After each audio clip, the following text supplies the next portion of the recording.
Good evening, everyone. I'd like to call to order a regular meeting of the Board of Education of the Goshen Central School District being held on Tuesday, October 3rd, 2023 at 6:30 p.m. here in the District Administration Building and being live streamed on YouTube.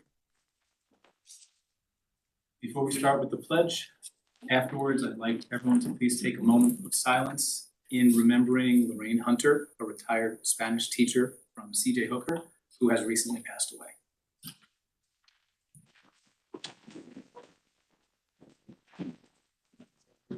The flag of the United States of America, to the republic for which it stands, one nation, under God, indivisible, with liberty and justice for all.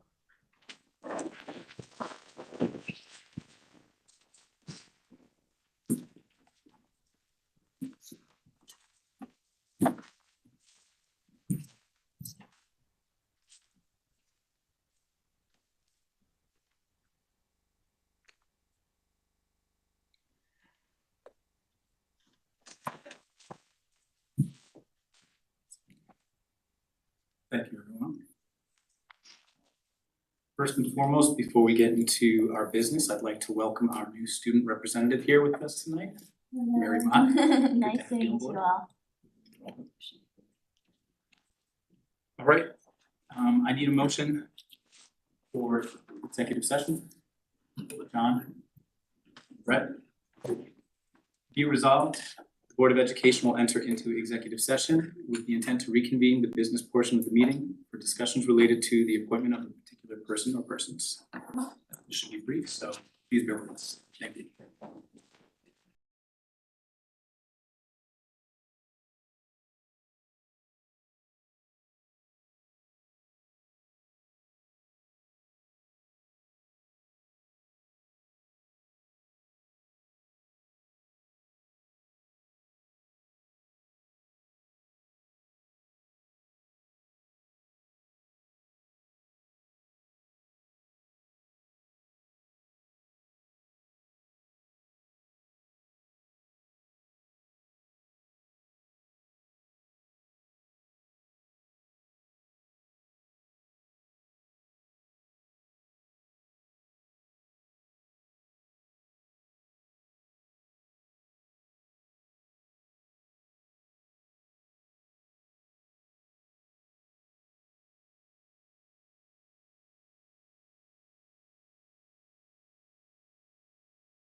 I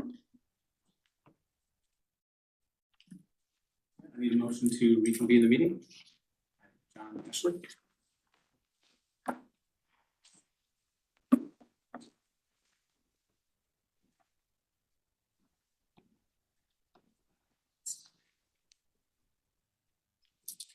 All right, moving on.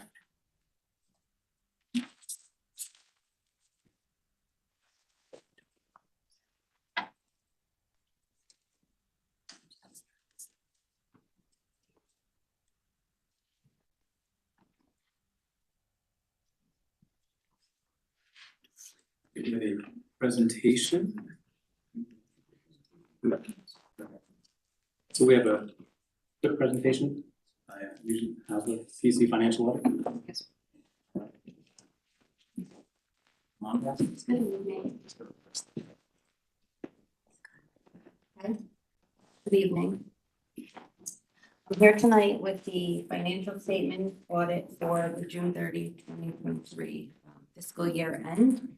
I have met with the audit committee earlier this evening. We have discussed the financial statement and comments in detail.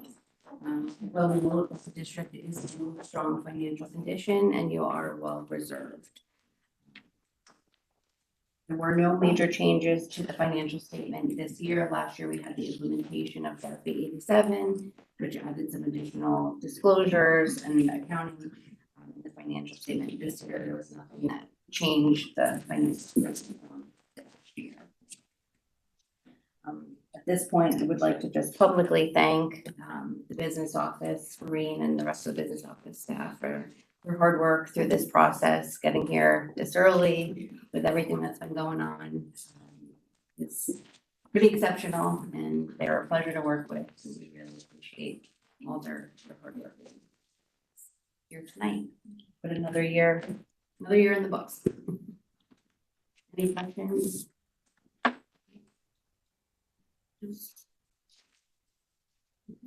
All right, thank you very much.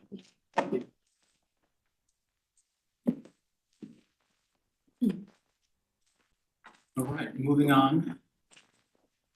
Before we jump into privilege of the floor, I just wanted to say that us here as a governance team, we really are focusing on doing our best to improve the services we're providing. And something that I think is important that maybe has been missed a little bit is understanding the function of privilege of the floor. There's usually this kind of legal statement from the policy that we read every time. But I wanted to just take a quick minute. In our new governance handbook that we've been working on, there's actually a section in here that talks about privilege of the floor. We're going to be talking about that at the end of the meeting as well, just on ways in which we can maybe improve the process and what we can do. So I'd like to take a minute just to point out a couple of these items here that will hopefully be adopted by the board soon. I'll go through the policy and then we'll get started with privilege of the floor. So a couple of points we have here in the governance handbook. Public participation is welcome during privilege of the floor sections of the agenda. However, there is no statutory requirements that school boards must allow people attending the right to speak, although we as a board feel that that is very important. The agenda will include a specific time for public comment. A sign-in sheet may be provided for members of the community that will include their names and topic. School boards have authority to adopt rules and regulations governing the opportunity for members of the public to speak at BOE meetings. At each meeting, the BOE president will read the district's statement of public commentary with an emphasis on civility and mutual respect. Interruption of BOE discussion is not permitted. Members of the public will be asked to state their name and address and be advised that they have a maximum of 2 minutes of speaking time in order to allow other community members time to speak. If a community member desires to speak more than once, they will do so at the discretion of the BOE president. The BOE president may invite the speaker to share their additional thoughts via email in order to expedite the rest of the meeting.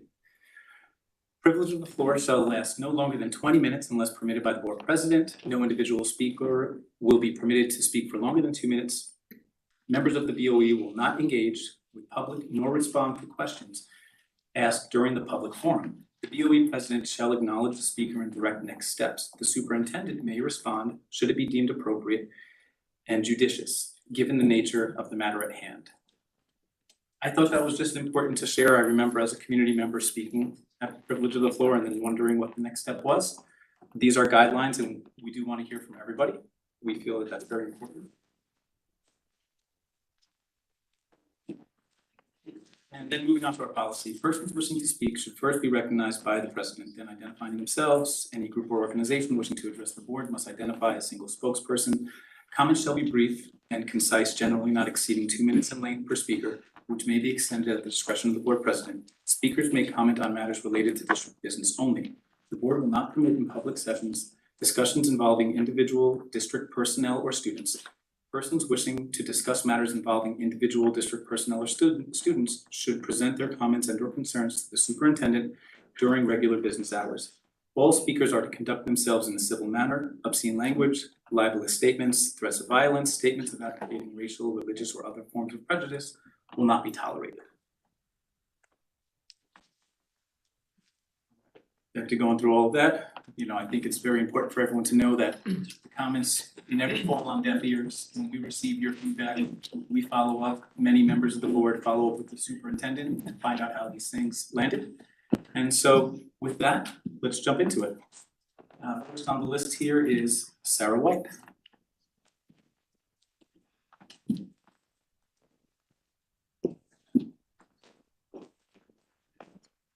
You're good. Thank you.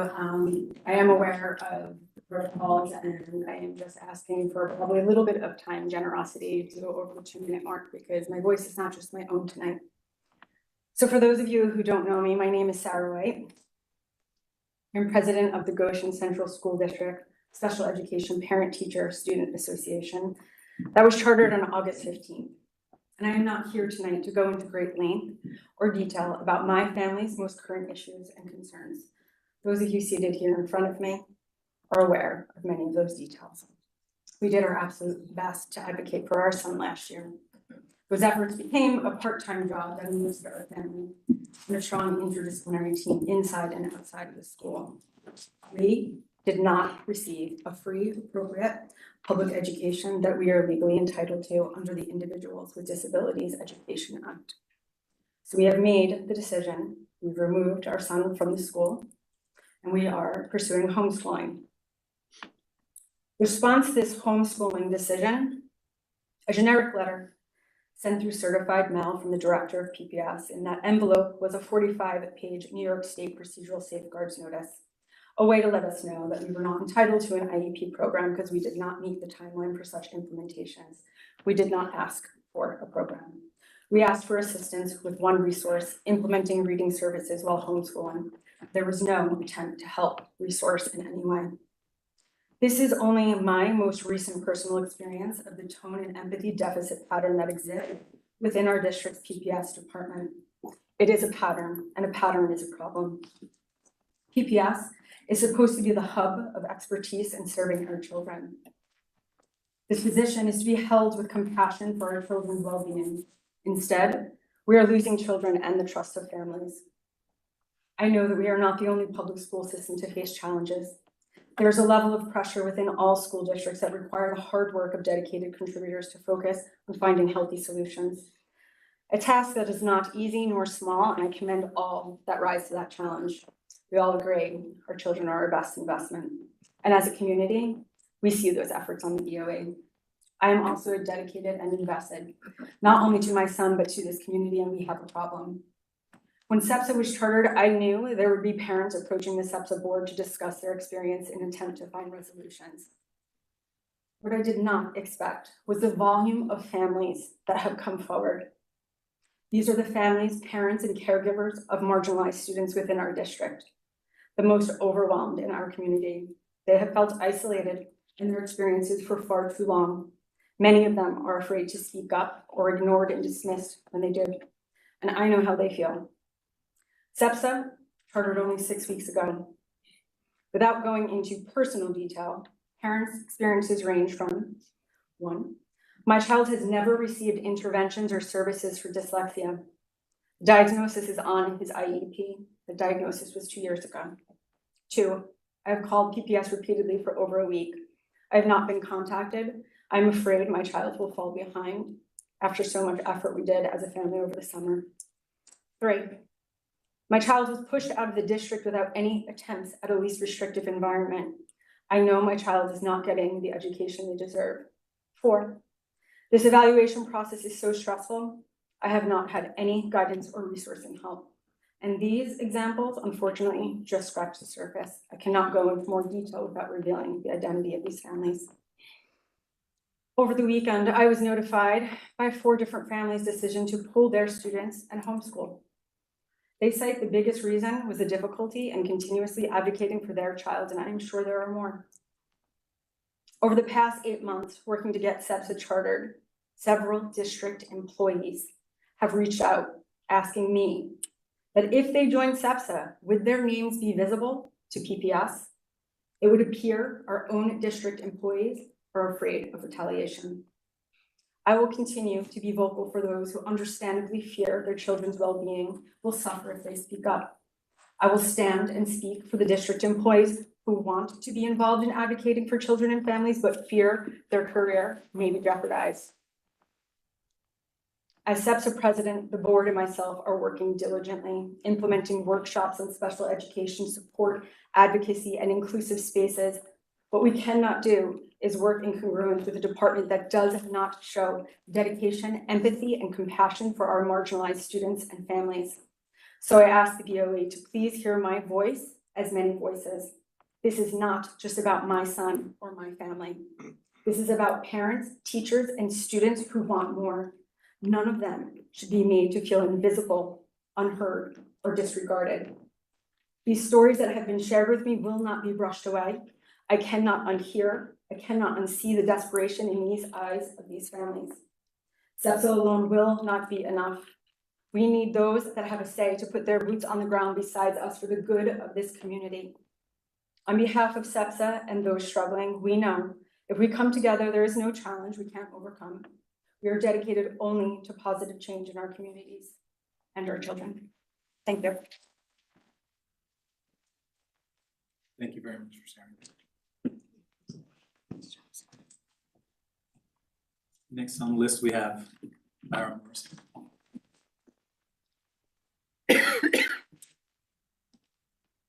Thank you. Good evening, members of the Board of Education and Dr. Coates.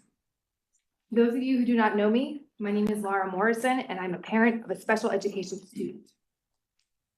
I'm here tonight to implore you, as a board and the superintendent of schools, to stop sitting idle and allowing educational neglect to permeate through our district. First and foremost, it is our moral and legal obligation to ensure that every student, regardless of their abilities and disabilities, receives a free and appropriate education. The Individuals with Disability Education Act mandates this, not as a suggestion, but as a fundamental right. Yet it has become a pattern of our PPS department to deny special education students the services, support, and accommodations they need to thrive academically and socially.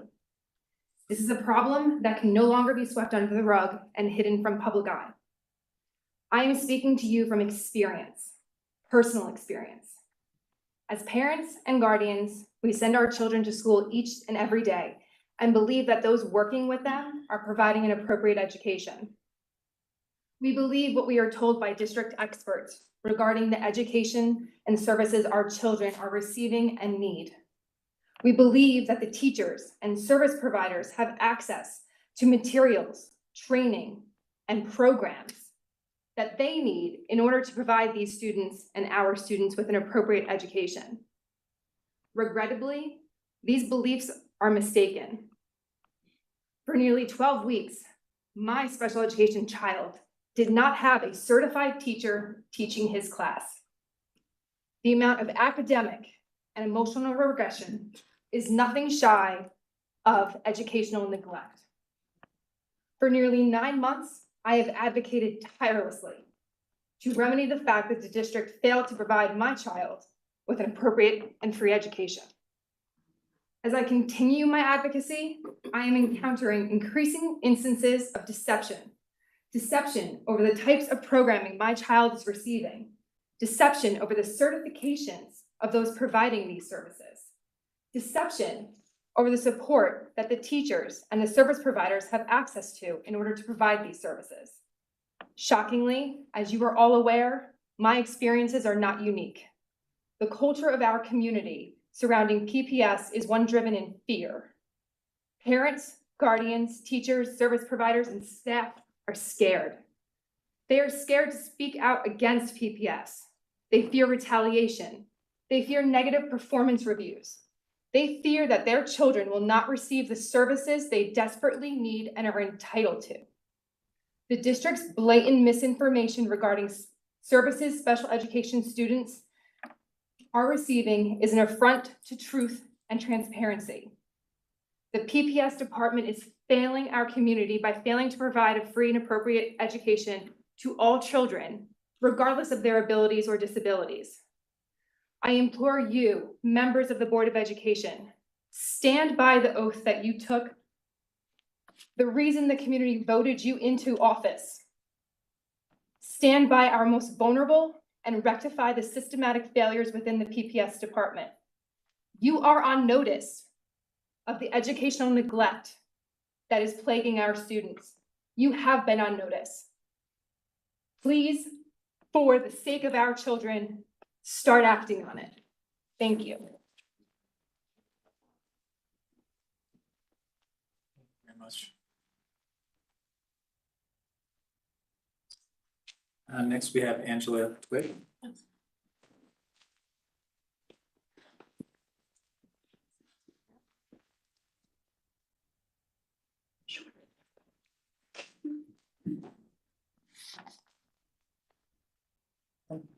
Hi, my name is Angela Twick. I'm also going to ask for a little bit more time because I didn't know about the 2-minute rule. And I too am here for many families.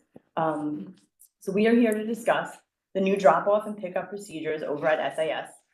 We completely understand that there was a traffic issue on Scotchtown Avenue and a change needed to be made, but this new procedure is not a good solution. We also understand that the board has reviewed the process and believes that it is fine, but we would like you to see it from our point of view. From the parents that are dealing with this issue every single day, twice a day. It seems that the families that do not want their children on a bus at all were not taken into consideration when this new plan was made.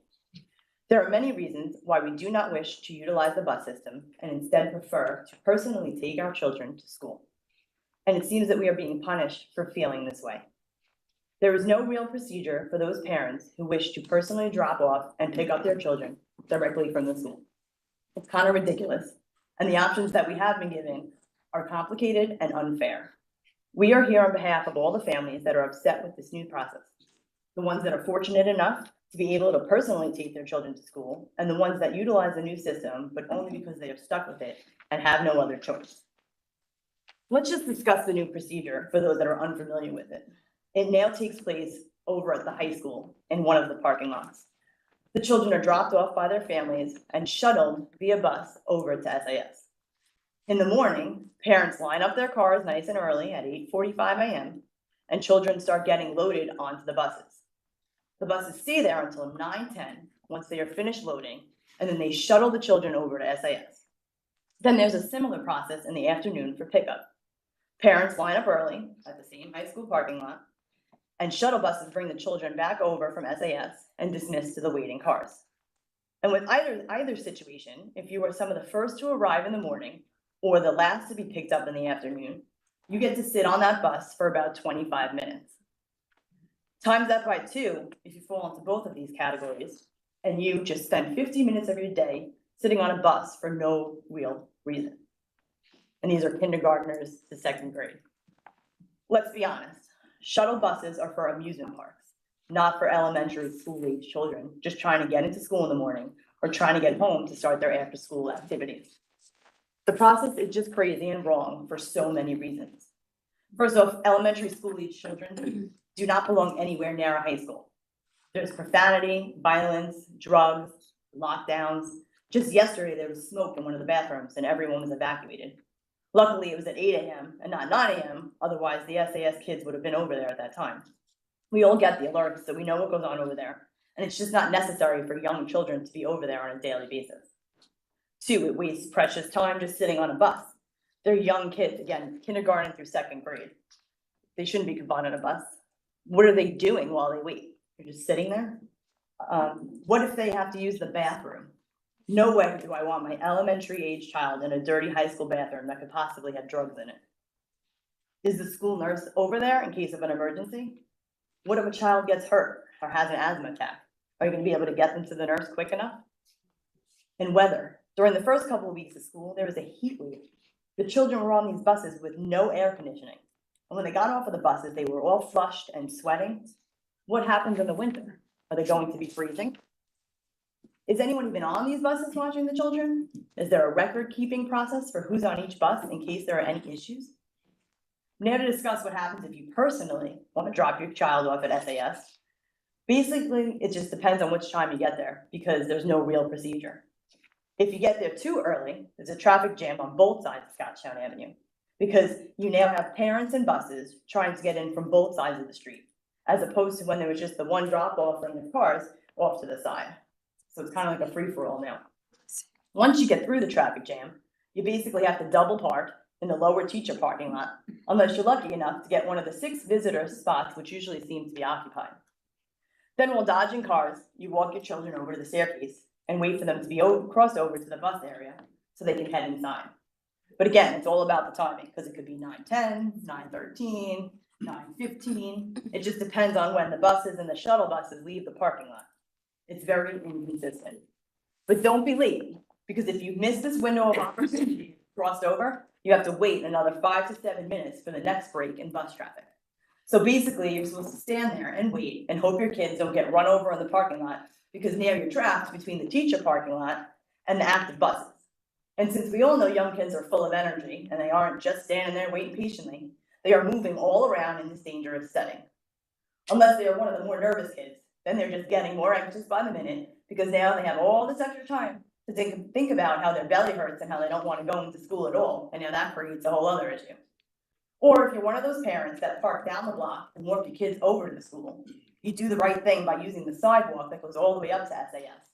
But if the buses are there unloading, you can't send your child right into school. No, you actually have to pass by the school entrance, cross to where the buses are, walk your child over to the staircase across, and wait so that they can be walked back over with the other kids waiting once the buses leave.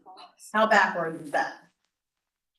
And hopefully it's not raining. Otherwise you are all soaked because you can't wait in your car or you'll miss your opportunity to cross and get your kid into the school on time. And if that process doesn't work for your family, as most days it doesn't work for mine, and you wish to completely avoid this utter chaos, then the only other option for you is to bring your children to school late, which is somewhere around 9:22 or so after the buses leave. That's still kind of up in the air as well. And that's just the drop-off procedure. We didn't even get to the pickup procedure yet.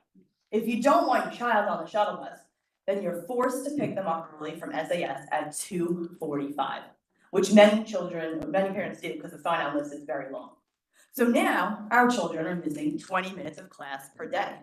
When you add that up, that's 20 minutes of class per day, 5 days a week for 180 school days. That's the equivalent of 3,600 minutes or 60 hours. For a second grader, that means they're missing 60 hours of math for the year. That's totally unacceptable. And my kindergartner, he comes out crying multiple times a week because he missed the fun time that his class earned at the end of the day. And I can't tell you how many birthday celebrations they've already missed as well. There is one more option for direct pickup at SAS, and that's to wait until after all the buses have left the school. But again, the issue with this is the timing. It's very inconsistent. It could be anywhere between 3:45 and 4, which is not doable for many of us as it interferes with schedules and after-school activities. And if you do choose this option, and there's not enough staff coverage available to watch your children in the cafeteria or the office, then they're dragged from bus to bus to drop off their peers, which during inclement weather has left our children soaked. The bus routes are a whole other issue, but it seems like they're always running late. Is it because the shuttle buses are being taken away from regular bus routes causing more delays? The whole situation is super stressful. Something that was put into place just to alleviate traffic is still causing traffic amongst many other issues. We love and support our schools in many ways. We're part of the PTO, we hold fundraisers, we volunteer whenever we can, and we just want to work together so that this whole situation flows better. We do have some solutions Like one, is there a way to extend like the 3 original parking lanes that were there? There's like a big grassy area, maybe that could be flattened out. I know it would be expensive, but in the long run, it would be a great investment. It would take traffic off the street. And then you can figure out the drop-off time, it could be the old drop-off time, the new drop-off time. We really do believe the old drop-off system worked. We think it created traffic, but only because the drop-off time was so late. It was like 9:08. So for a lot of parents that have to go to work by 9:15, they were standing there lining up to be the first parent to drop their child off at school. So maybe if we keep the new drop-off time at 8:45, but go back to using the old area, there'd probably be a lot less cars on that road, because there would be like a whole bunch of cars that have already left. And I think it would just create a better flow and keep the traffic moving. That's it. Thank you so much for your time. I hope you'll consider everything that we've said, and we hope we can see some changes. And I Thank just you. want to know if this was a few people from, it wasn't just the two of us, this was we kind of collectively, spoke to a bunch of people, and this is kind of what we came up to. Thank you. Thank you. Thank you very much.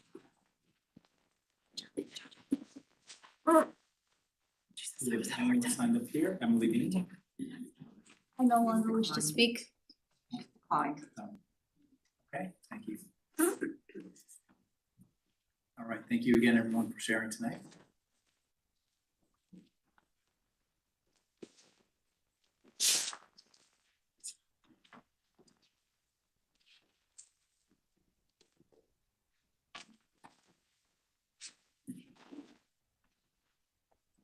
All right, moving on into our next topic, the President's report. Just a few items from me, and then I'd like to carve out a few minutes to have a little bit further open discussion with the board regarding any comments and feedback we have on the governance manual. We try to keep my eye on the time and keep it within 10, 15 minutes or so. Welcomed our student representative already, so I could check that box. Just a reminder to the facility safety meeting tomorrow night. Focus on the 5-year plan. Coming up, the effort continues to keep working on a strategic 5-year plan for our building facilities. All right, and next, team, if you don't mind, we can share comments, questions that you may have about our governance handbook. Everyone should have copies of the 2 other samples. So I'll open it up to whoever would like to start.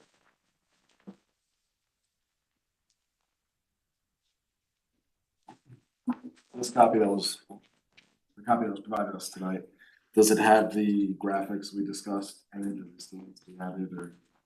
So one of the graphics that we had here that's in our shared handout is from our governance training. And this has the flow chart, if you will, the division of responsibilities, and this spells out the BOE responsibility versus the superintendent responsibility. So I thought that this was a nice chart. Also, our governance training team recommended we put that in there. I think it makes it clear to people the roles of the BOE in a simple graphic flow chart versus the roles of the superintendent. This was included as an appendix in the sample handbook from the Dublin School Unified System. Yeah, that one. Yep, that's the one. It was already in the back of their book, and they had a very similar type of graphic as an appendix B. So do you guys like that idea of Yeah. including something like that? Yeah, there was another one too that I really liked. I'm looking for it. While Shannon's looking, I just wanted to be sure, I did believe the answer is stated already, but I just wanted to reiterate, make sure that everyone's aware that this will be posted. Yes. Shared on the district website, so Absolutely. anyone can review it and understand. Yep. I think it's, trying to walk through that transparency to see some responsibility. But it will be included on the website. Right, and that's, also part of why I wanted to read some of those items from privilege of the floor. I feel like if I knew that a few years ago when I spoke under our former superintendent, it would have been helpful. So I think things like that will hopefully shed some light within the community about what we can and can't do. I have, Same one.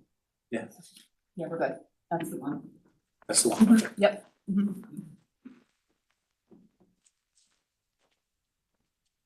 I have made a couple of notes here. Maybe I'll share with you guys. You can tell me what you think.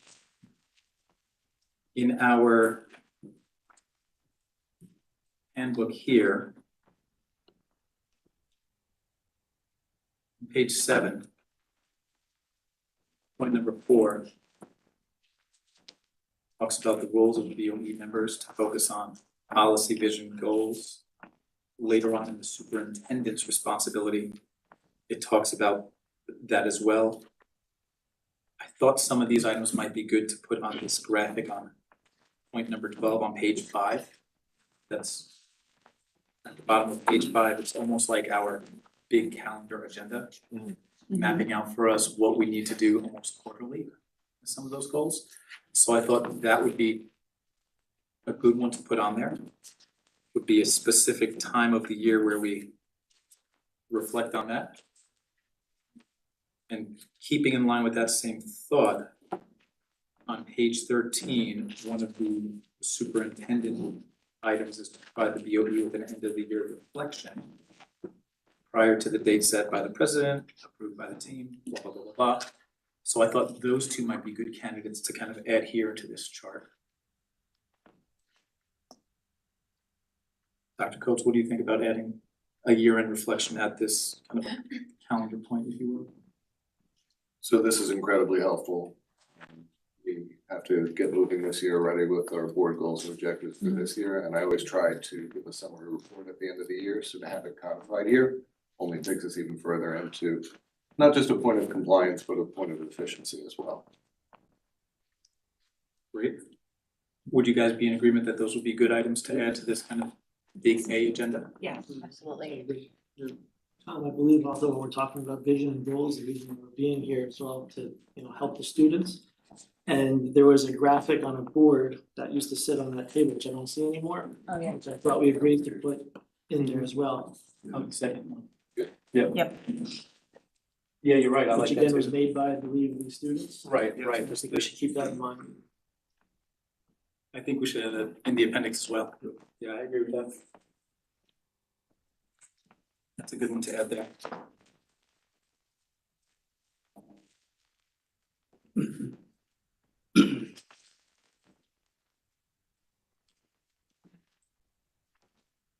Right, there were just a few more minor tags I put here. I could just speak to the calendar. real Yeah. quick. So on the Please. calendar, July to August, we have that we review the district's vision and mission. While it's great that we review it, I think that it's a good habit. We should read it aloud at least once a year in a meeting. We should understand, it should be transparent for everybody. I know this pack will be available online. I also know that a lot of people won't read it online, but maybe if we read it aloud in this meeting, especially with record-breaking attendance like this, it will only help create transparency. And I think it's important as, trustees of the community that the vision and the mission align with the community's vision and mission. And it's a good outline to ask ourselves the question, okay, those are good words. Great, that's a great proposal for Exactly, but action. what are we doing But to back it up? is it Yeah. meeting this mission? Is it meeting the statement? And if, and how? Yep, I like that.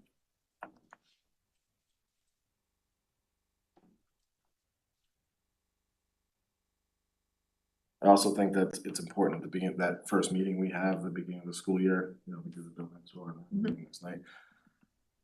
One, there's new board members every, couple of years, maybe every year, depending on.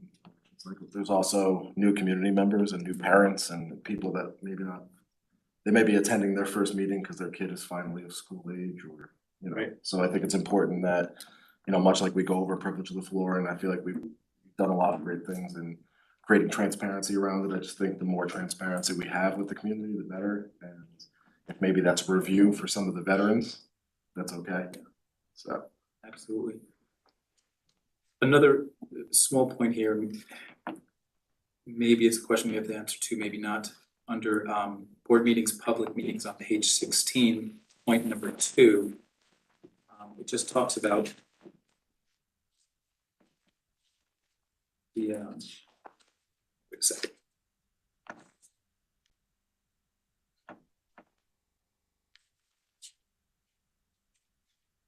that was not the one, hold on.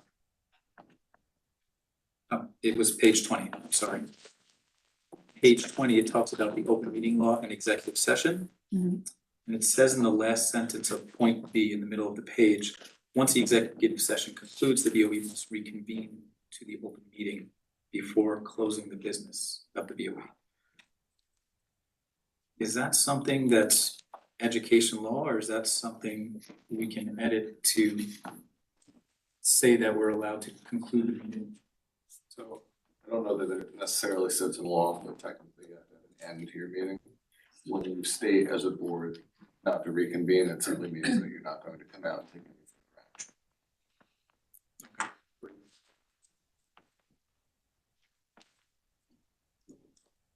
And only one more small note here.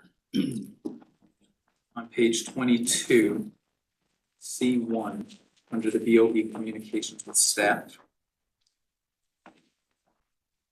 This is something we've discussed a little bit here regarding just access to the superintendent. When a BOE member has information requests for the administration, the BOE member shall first go to the board president, who will aim to maintain a reasonable balance of volume and so on and so forth.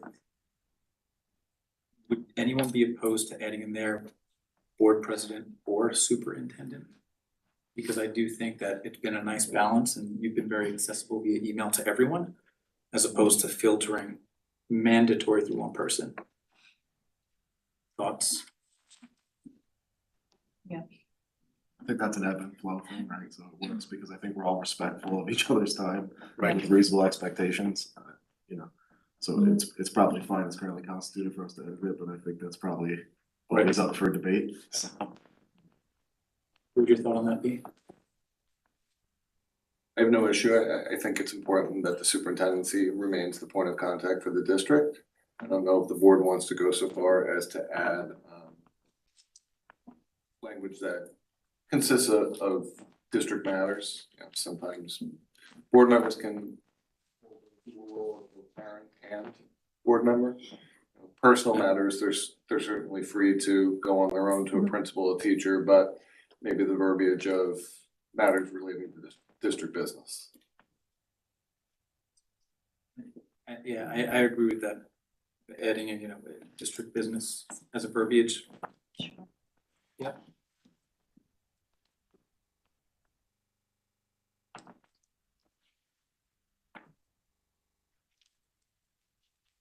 Did anybody else have any specific comments on our first draft of this?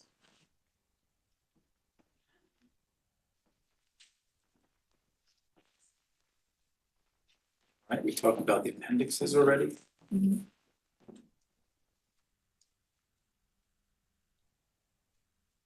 There were two items that caught my eye in the Dublin handbook again. Two bits of information I didn't see covered in our draft that maybe you guys tell me what you think. On page 8, at the very top of the page, it talks about using meetings as strategic leadership tools. It talks about what that agreement is, the function of that. If you want to take a quick look at that, I thought it might be good to include that in ours.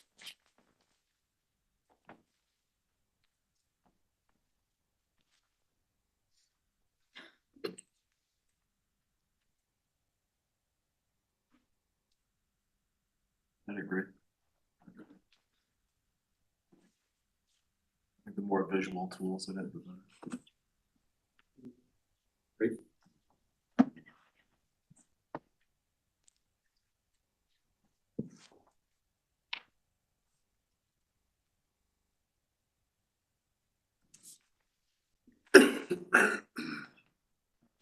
Shannon, Brett? Fine with that. Makes sense? Okay. Very good. Just keeping an eye on the time, I had just a couple more small things, but I think I'll just table that for now. Not go too much further. All right. Any other comments on the government's handbook? When should we expect like the updated copy? I think we were looking to adopt in Yeah, I think the goal is to adopt at the end of the month, beginning of next month. Yeah. And, you know, Maureen's been really helpful with just updating, and I'm sure she'll have it ready for us before the next meeting. It's just the Dr. Coates' calendar, we're already Yep. we're behind the eight ball. And I think that's great to just have that kind of graphically mapped out, refer back to that, to be here. Address. Okay, very good. I appreciate that. I think it's important to have those conversations out, you know, in front of everybody to hear your thoughts.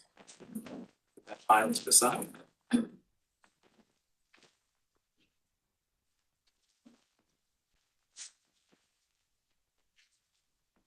All right, and that's all I had on my report for this evening. Moving on to our next point, our student representatives report. Hello, everyone. It's nice to be here today. My name is Mary Ma. I'm a 10th grade student at Goshen High School. I'm the new Board of Education representative for Goshen High School. I'm very happy to have the opportunity to attend these meetings and share information about what's going on at Goshen High. I'm going to speak about all three aspects of Goshen: academics, athletics, and the arts. So first, I'm going to start off with academics. We recently started school last month on September 6th, and everyone has assimilated pretty quickly. Students are utilizing their time after school, staying after, working with their teachers on anything that they're struggling with, which is very good. And we also had our successful freshman rush, where students are, anyone looking to join a club has been able to sign up and be a part of something that they have interest in, and they're able to gain volunteer hours for, like, if they're an upcoming junior or senior, they're able to join NHS or WLHS. Next, I'm going to bring up the athletics. We have our fall sports, which include girls tennis, soccer, girls volleyball, cheerleading, football, cross country, and girls swimming and diving. Students who are part of these sports have practice right after school, typically 3 to 5 or 3:30 to 5:30. Students who are participating in these following sports have been working incredibly hard and performing well at their games and meets. In addition, we had our pep rally and our homecoming game. That was a really big success. Everyone enjoyed it. Students went to pep rally during 8th period and were dismissed at our regular time. The cheerleaders performed their pep rally routine, varsity choir sang the national anthem, and there were many activities for the students to participate in, like tug of war, 3-legged race, or the pie eating contest. Later on, we had our homecoming game against Marlborough, which we unfortunately lost, but our players are still working extremely hard, and we commemorate them for that.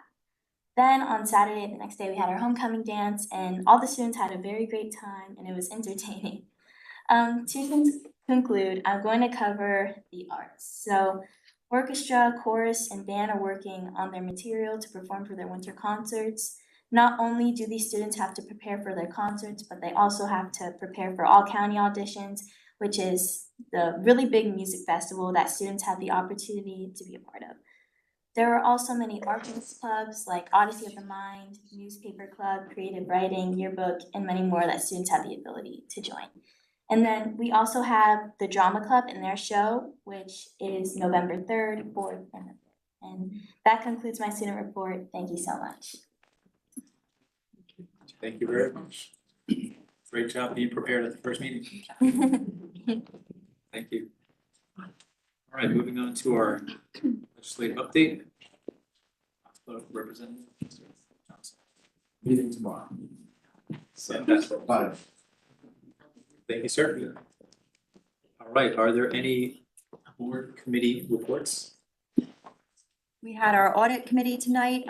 Like you heard, told the district is doing a great job. They were praised for everything they've been doing. Some suggestions that came up was that policy needs to align with budget transfers, but as we're going through the policy committee, that should hopefully be addressed.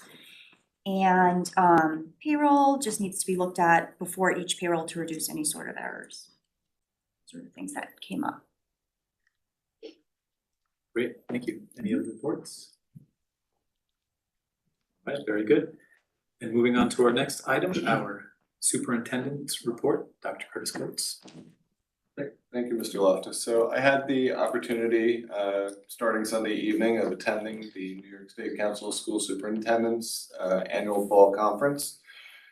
There are many breakout sessions beyond a keynote speaker, of which are all very relevant that I had an opportunity to attend, things that we've been working on here in the district. The first one being the federal advocacy session. So Noel Eng is the federal advocacy constituent leader from the American Association of School Administrators. Things discussed included the potential federal government shutdown, what implications that would have for school funding, and when you start to peel away at the onion, you don't realize how many different pieces are affected, from the FCC, from funding that we receive, in terms of some of the monies that we get for technology purchases, to transportation funding, to the way we buy our fuel, the things that affect the way that we procure our electricity. So there are a lot of good pieces for school superintendents on how we can push forward in terms of advocacy to watch what's coming at us from Washington DC and not just Albany. I think so many times we get caught up with what's just going on in Albany, we forget the impact that Washington can have here in schools. One of the next pieces that I was able to attend was on artificial intelligence, and it was, I will tell you, in that session, a packed house. Sometimes we'll see some of the sessions are very sparsely attended. This one, there was standing room only. And it was interesting to hear the spectrum of experience that districts had in terms of what they were doing, in terms of putting artificial intelligence not only in the hands of teachers, but in some cases of students. And just to give some background, and if you recall, we discussed this last year, one of the initiatives that we took, much to the prompting of Mr. Redeker, was we actually opened up ChatGPT to our faculty. And there was no directive to implement a lesson or to use it in a lab setting, but simply to get exposure to what the capabilities were. And what we found, Mr. Carter and I, as we traveled the buildings, was that some were a little bit more curious, some were a little bit more courageous, and they would use it. Some still have great hesitation, but as I listened around the room for the conference this week, we're right in the middle of the pack, if nothing else. There are some districts that just haven't touched it, and there are some districts that are almost in full implementation of very scripted programs. I won't say that I heard any district had opened up wide, but I think the general acknowledgement around the room was, this is what the next generation of learners will be facing, not only when they leave P20 education, but when they get into the workforce, when they get into college, when they get into training. We can't stop this. We have to work with this, and we have to find ways where it's going to be able to have positive nexus in the classroom. So it's lots of information to bring back there. The presenter was actually an assistant superintendent from the NERIC, the New England Region Information Center. Some of the information that he presented and some of the demonstrations that he did with it were actually fascinating. Also had an opportunity this morning to hear from a district that had done its own feasibility study on the implementation of electric buses. And they had gone so far as to apply for a federal grant. They were approved for the federal grant, and their district official and their transportation director brought that back to the board to present to the board. As the board heard more and more information on what the financial requirement still was to purchase a bus, the financial requirements of the charging stations, the limitations of the buses, the board actually voted, that board, to reject the grant. They simply felt that they were not prepared to take on the responsibility yet of purchasing an electric bus. Again, it was another session that was very, very densely populated. There was a lot of concerns, there was a lot of realization that there's change coming, but there was hope that from a legislative perspective that there may be some change to allow us not only the runway, but maybe some of the diversification with other zero emission opportunities to really make some meaningful change here. There was really some concern actually from some technology people in the room that perhaps just electric is not really the only way of the future. So there was a great discussion there. The last piece I was able to attend was really one of the most telling sessions was on school security.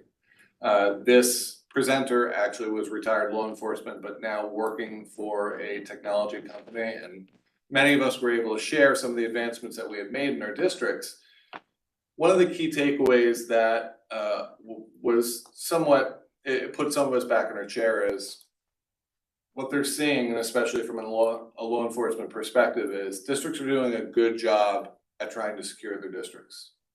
they're securing their buildings, they're putting technology in place, they're working with SROs, they're talking about lockdowns, they're talking about drills. But in a real emergent situation, one system runs the cameras, one runs the PA system, another potentially is your lockdown button. And what law enforcement is giving some feedback to districts on, that's becoming problematic in true emergent situations. So there was some very interesting takeaways, but nevertheless, there was a lot of positives that came out of it as well. The last piece that we heard this morning, the commissioner presented with the leadership from NICED on some of the goals. 180-day calendar was of big conversation, considering that there was likely more holidays that were going to be legislatively approved coming. And the commissioner was very honest. She talked about the fact that legislative approval does not come from SED. However, they need then to enforce the regulations on how we're going to still meet the mandate of having school for 180 days. And we want to make sure that we're being respectful towards observing those holidays and supporting families that observe different holidays, but we still have to meet the legislative mandate of having enough school in the school calendar. There was a lot of conversation on teacher certification. Reciprocity was a big issue that many superintendents brought to the table.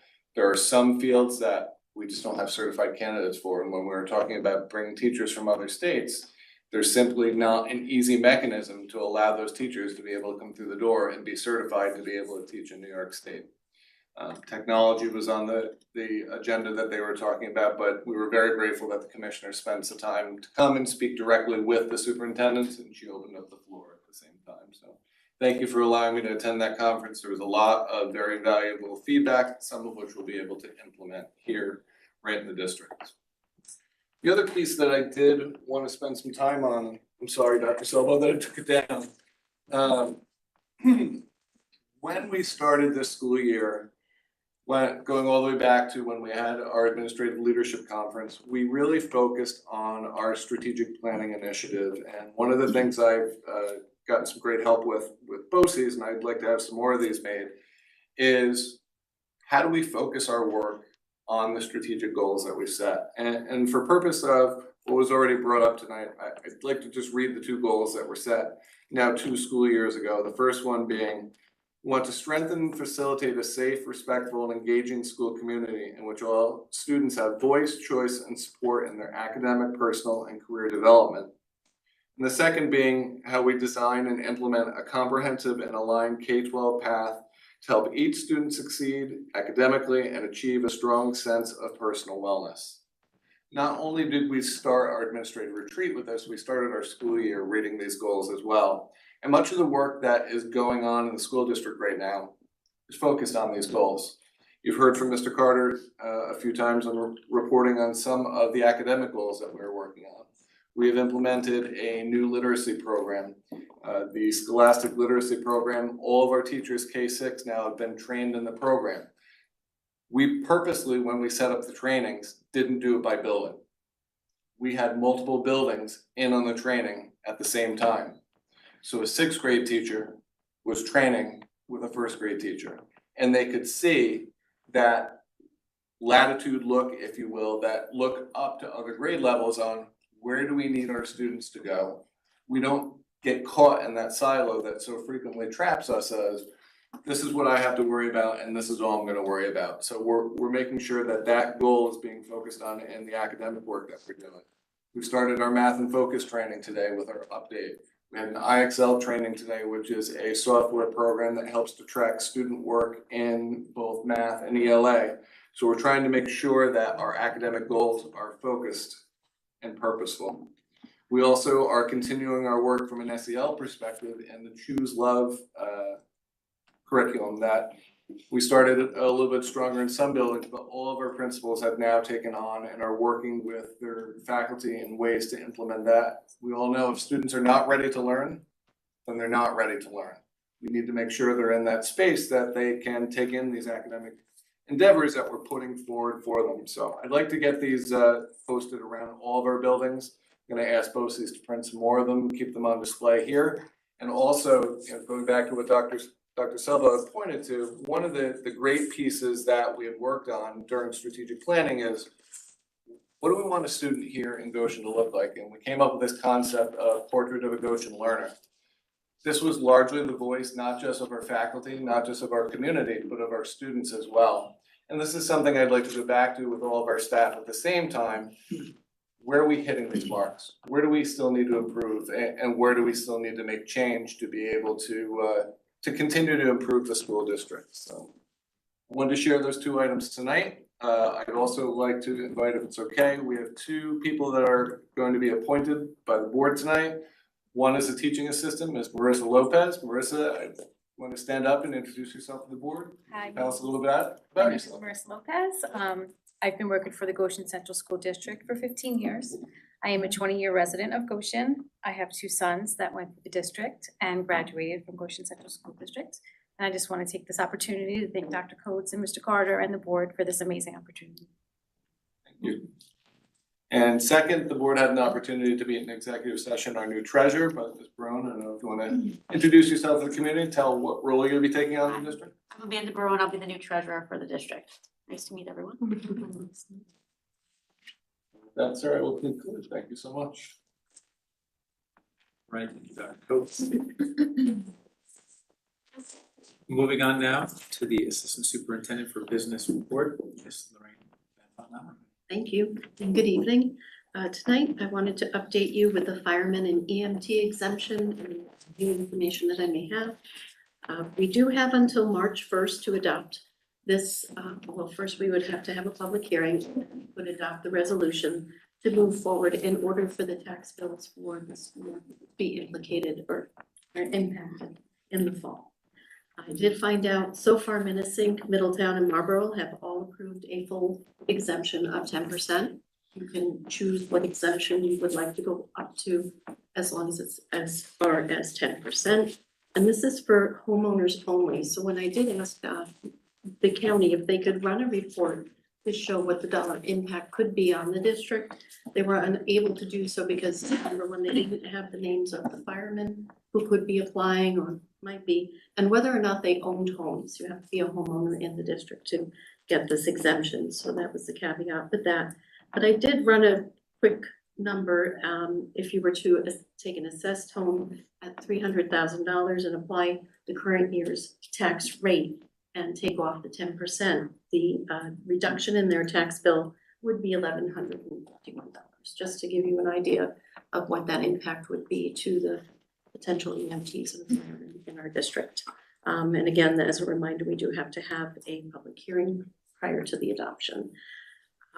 So if you'd like to move forward at a future board meeting, I don't know if you want to do it before the end of the calendar year or wait until before March 1st, but we do have a few months to do so. For the solar pilots, the schools that have opted out, I think we shared with you maybe via email, but I'll just remind you again that they have opted out of solar pilots, and that's Pine Bush, Monroe Woodbury, Valley Central, Wallkill, and Washingtonville so far. And then again, I checked with the, there is a website online embedded within the real property website that you can find this information, just in case people do that throughout the year, they may update it. And for the New Leaf, I did share the draft of their agreement with our attorney, and he sent back some recommendations, and I did a red line and sent it out to their attorney. They have it in their hands now. The amount that they are paying is the normal share, or they're proposing to pay is the normal pro rata share that the rest of our solar pilots have agreed to. And the spreadsheet or their repayment schedules at the back of each of the draft agreements, they have 3 parcels, so you'll find those in your packets tonight to look at. So I should get the final agreement back before the next board meeting and put that on the agenda with everybody to move forward with. And for next AMP, if possible, we would like to get that on there as well. I think we've had an update on the agreement for that too. Is there any questions on any of this information?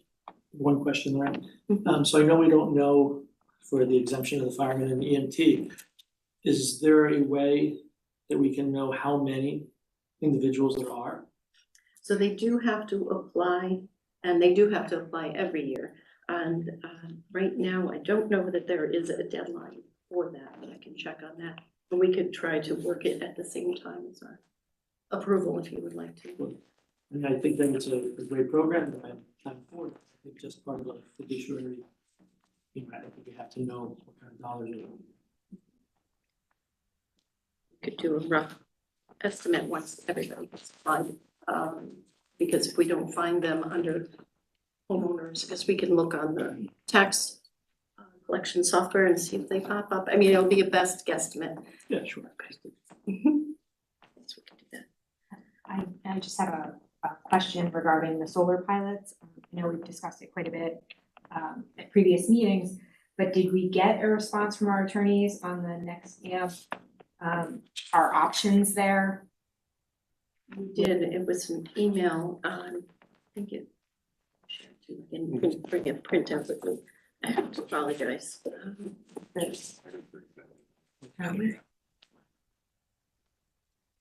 I don't think we have a lot of room there because of the timing of our response. Our response was delayed due to waiting for other legal firm to get back to us.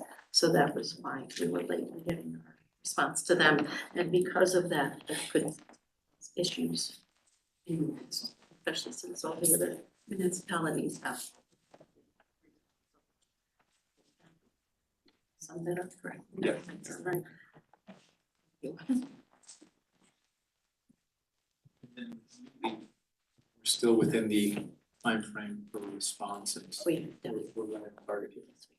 And their amount, their pro rata share is the whole amount. See, so.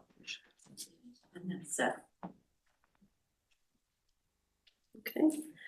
And next on my list is the electric bus and the different tasks that we have coming up and who's responsible for what I can share with you. So I'm sure you've heard by now, the electric bus roadmap did come out in September, and that was released by NYSERDA. The overview, or the spark notes, I should say, looking at it, that there are a lot of key challenges such as costs, funding, policies, and options. They're suggesting in this document that we should take a gradual approach. The electrification of more feasible bus routes, in other words, start with a bus route that will retain the electrification of it for the entire route, because they're finding that if you're going longer, there's not enough charge in the buses. Leveraging charging opportunities, in other words, looking for opportunities to set up stations in multiple places and funding for that as well. And they're also saying that there's anticipated advances in the battery technology by the year 2027, which does make sense because there has to be, saying, in order for us to move forward with this. And in order for us to start changing our whole fleet by 2027, there has to be changes in order to keep the buses going for longer periods of time on the runs, because there's many rural areas with hillier areas than ours that aren't going to be able to sustain that. So we're going to explore alternative financing options. In this document, they also go over fleet transition planning and coordination with electrical grid operators. Then there's also, right now, I've been looking into the truck voucher incentive program, and this is also through NYSERDA. I did an online meeting with them a couple of months ago. It's a rebate program where we would get a rebate off the purchase of an electric bus through the vendor that we would use. They have participating vendor lists that we have, one of the vendors we use is on there. And no more than 5 buses can be funded in this manner.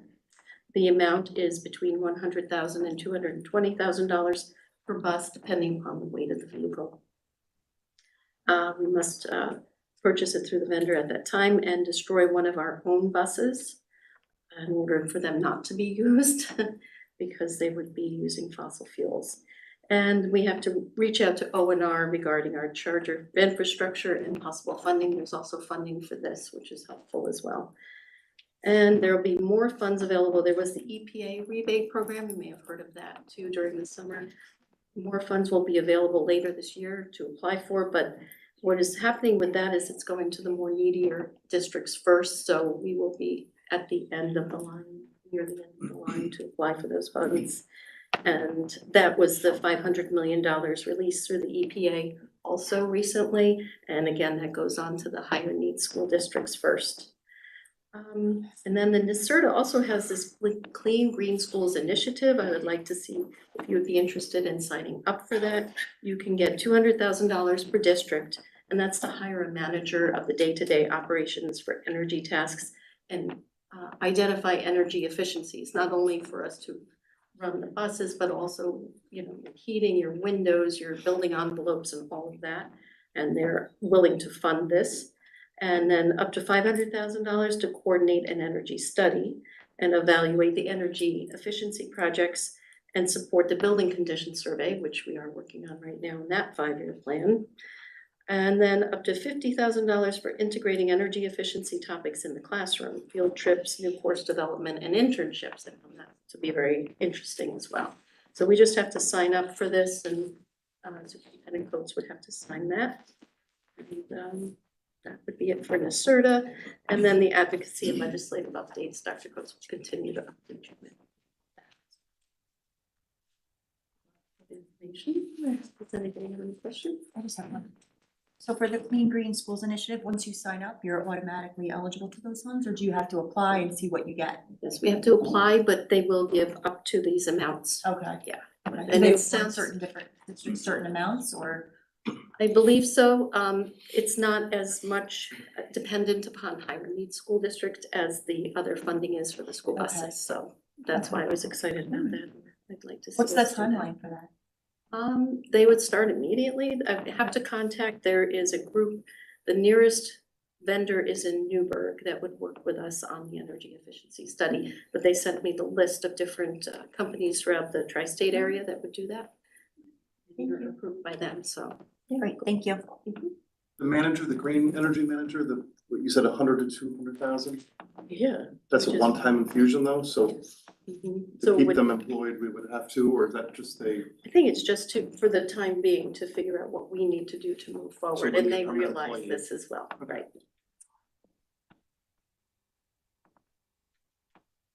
Anything else? I really appreciate this overview. It's nice to see how many more organizations have come forward to offer initiatives and rebates. A few months ago, when they were talking about this at Oxbow, there's just only the DOA, the EPA, with the massive rebate program. I think it would be good for us to know and track what the critical path is for all the filing and application deadlines. This is a great overview, and I think that many of these programs could be beneficial to us. But I think being able to have an idea on what all those deadlines are, Right. it would be great to know where we have to make a decision, if a motion's needed. We can make sure we don't miss any of these opportunities. Yeah, with the rebate, there is not a deadline right now, so, and we're in the process of purchasing a electric bus. So as soon as we can put that together with the vendor, it's Leonard, I believe it's Leonard Buses on there. They're the most recent one that we purchased from last year's bus purchases, so, and they are willing to work with us as far as filling out the paperwork for the rebate. We can't fill that out, they just have to. That's one good thing. Great, thank you. Thank you. Any questions? Moving on to the Assistant Superintendent for Curriculum Instruction Personnel and Technology Report, Mr. Jason. Thank you, Mr. Loftus. Good evening, everyone. So Mary did a wonderful job of covering all of the programs right now at the high school, and I'd like to add to what she had spoken of regarding our music program. So each spring in New York State, high school sophomores and juniors have a chance to prepare what is referred to as a level 6 performance, and then move on to actually perform in front of a judge to be scored. And the intention there is to qualify for the all-state program, to then go up to Rochester and perform during their winter conference. Each year, there are approximately 6,500 students statewide who apply and perform for this opportunity. So it's very competitive just to get to the point where you can be one of the 6,500 to prepare and perform. Out of the 6,500, give or take a few here or there, approximately 900 are chosen to actually be a part of the music conference to perform.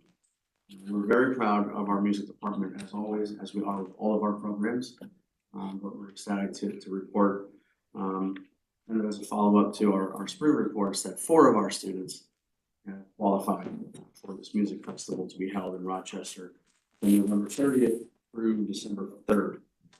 So in no particular order, we have 4 students. Kiki Protosaltis is playing the upright bass. And we have Henry Dong, who will be performing the trombone. Both will perform with the All-State Symphony Orchestra. And then we have 2 students who have qualified as alternates. Tanner Conklin will perform using the baritone sax. He's been chosen as an alternate for All-State Band. And then Michael Lombardi, a name that you may recognize as former representative. He's been chosen to play trumpet as an alternate for All-State Band and All-State Jazz Band. So again, quite an accomplishment as always. Extremely proud of our students and their efforts. We have a wonderful music program, not just at the high school, but also, of course, district-wide.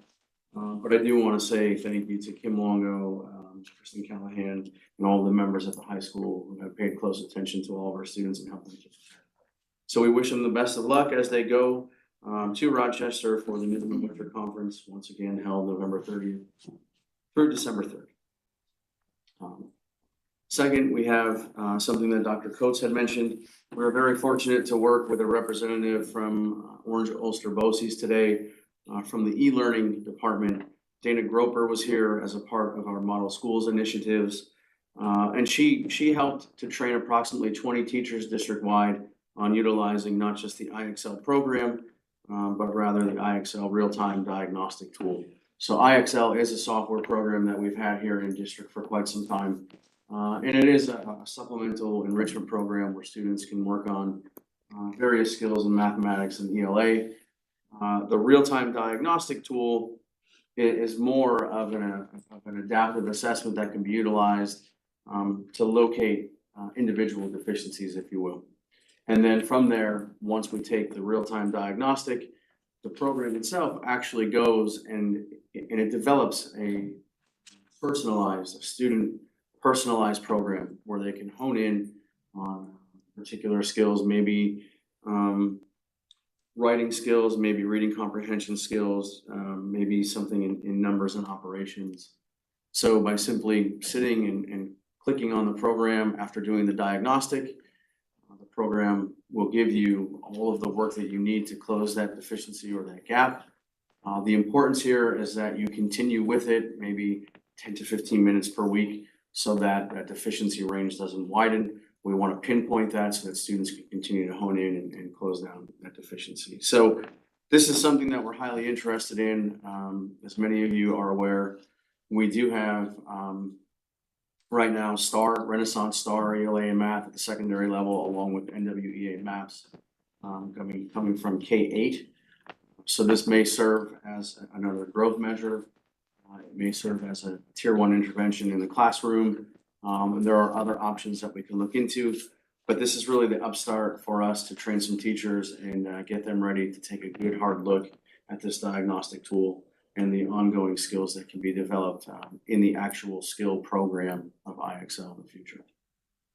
And that will conclude my report. Thank you. Thank you, Mr. Cardinal.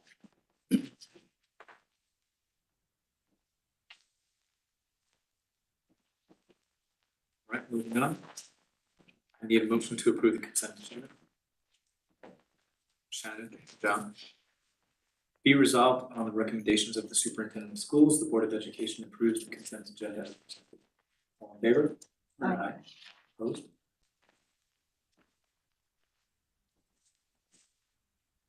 We don't have any old business here. Moving on to new business. I need a motion to approve the minutes. Ashley and Scott. Be resolved upon the recommendation of the superintendent of schools, the Board of Education approves the minutes of September 18th, 2023, the regular board meeting. All those in favor? Aye. All right, I need a motion to approve individual agreements for special education services, sub-allocation of IDEA, ARP 611 and 619 funds. Scott and Ashley. Be resolved upon the recommendation of the Superintendent of Schools, the Board of Education enters into individual agreements with Green Chimney School, United Cerebral Palsy, Abilities First, to provide special education services for students and for the districts to suballocate IDEA, ARP 611 and 619 funds to said providers on a per-student basis for the grant year between July 1st, 2021 through September 30th, 2023. All those in favor? Aye. Opposed? I need a motion to approve cooperative services transportation contract with OU BOCES. Brett, John. Be it resolved upon the recommendation of the Superintendent of Schools, the Board of Education awards the regular school year contract for 2023-2024 and special education transportation effective September 5th, 2023 through June 30th, 2024 to the transportation of Goshen Central School District special education students to Center for Spectrum Services in accordance with the Orange Ulster BOCES bid specifications in the amount of $63,360.90. Be it further resolved, the Board of Education authorizes the Board of Education President and Superintendent to execute the transportation contract with Orange Ulster BOCES. All those in favor? Aye. Opposed?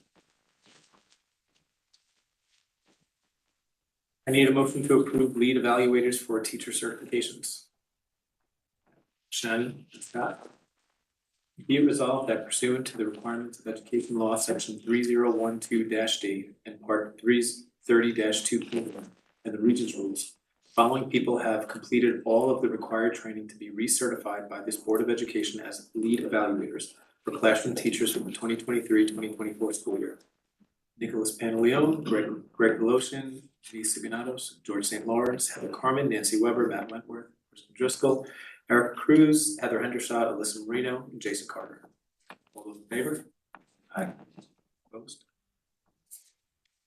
I need a motion to ratify universal pre-K agreement with On My Way UPK LLC. Ashley and Brett.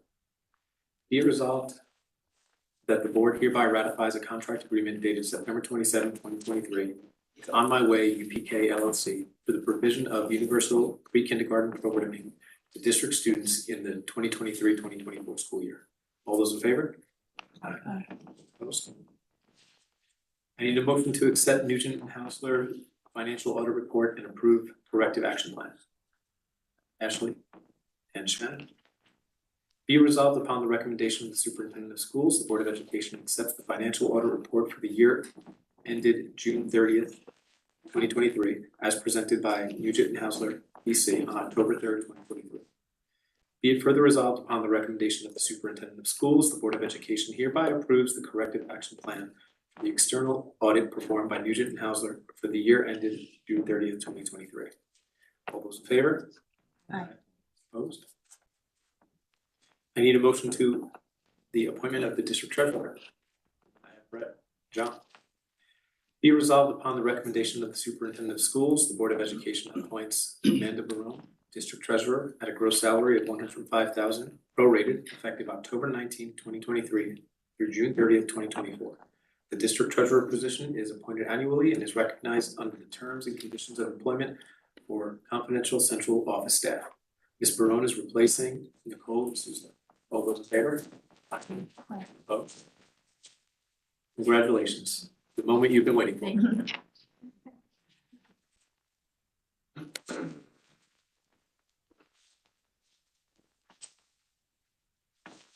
All right, do we have any additional privilege of the board sign-ups, Maureen? No, all right, very good. All right, any board member issues? Just have a comment. I just wanted to comment, I had an opportunity to attend the SEPTA meeting last week. I just wanna thank all those people that are involved with bringing that to the district. There's a lot of people in person as well as virtually, so, you know, there's definitely a lot of people that are looking for support and collaboration, and I just wanna thank all those that are, you know, bringing that to our district. Thank you. I had a couple other just quick comments. At one point in time, we talked about access of information to folks who come to the meeting and attend to understand privilege of the floor. It was mentioned maybe to even have a single page handout with a couple of clarifications and understanding. just wanted to bring that back up to everybody. What are your thoughts? Do you think it's a good idea? Should we put together a draft? I do. I think it's also helpful for anyone who comes in late to know that they have to sign up to speak, so no one misses their opportunity if they weren't aware. Honestly, what you mentioned before was good. All right, maybe we could use that as a little starting point, make a simple one pager and have that ready as a handout. Okay, glad you guys are agreeing with that. Great. At one point in time, we spoke to Mr. Freeze. He had mentioned to us he was working on a maintenance schedule, you know, for the district and the buildings, kind of as a whole. I understand he's not here tonight, so Dr. Coates, maybe at the next meeting, we can hear from him a little bit on that topic. Also, if we can get a little bit of a push with our NISBA rep, we'd really like to have that crossover matrix so that the policy committee can really ramp up again. Now that we have our code of conduct done, and I guess we can coordinate with Maureen to start getting some regular policy audit meetings going again. That would be fantastic. And just one item that came up tonight for you, Mr. Carter, just a little bit of food for thought, maybe something we could think about. I like that we've been bringing these goals back to the table. Goal number 2 by the district is about the K-12 comprehensive plan. And you present to us usually the kind of numbers on where we stand. That might be something interesting that we put on our kind of annual big A agenda. Maybe that's something that we look at quarterly. We have this great program, K-12. Maybe we could hear some feedback intermittently on how that's going. Just a little food for thought, you know, and think about it. Let us know what you think on that. Those would be my comments and discussion points I have. Anybody, anything else? Okay. I need a motion to move into executive session. Oh, we did that. No one else has that. No. Yeah. All right. Thanks for double checking. All right, John and Brett. Be it resolved, the Board of Education will enter into an executive session with the intent not to reconvene the business portion of the meeting for discussion related to the employment history of a particular person. All in favor? Opposed? Okay, thank you very much, everybody.